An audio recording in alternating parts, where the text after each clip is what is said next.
সকালে উঠে আমার সমস্ত বাসি কাজ করা হয়ে গেছে। এই যে উনুনে ভাতটা বসিয়ে দিয়েছি। আর এই যে আজকে আমাদের রান্না হবে হচ্ছে এই যে আর মাছ ভেজে রেখেছি। আর মাছটা আলু দিয়ে ঝোল করা হবে। এই যে আমাদের গাছে নিম পাতা পেরে রেখেছি, এই নিম আর এই বেগুন ভাজা হবে। আর আমাদের এমনিতেও গ্যাস শেষ, আর কিছু করবো না।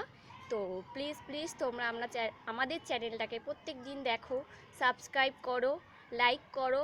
আর যদি কিছু ভুল হয় কমেন্টে অবশ্যই জানাও। আজকের মতো এখানে শেষ করলাম, আবার আসছি পরের ভিডিওতে।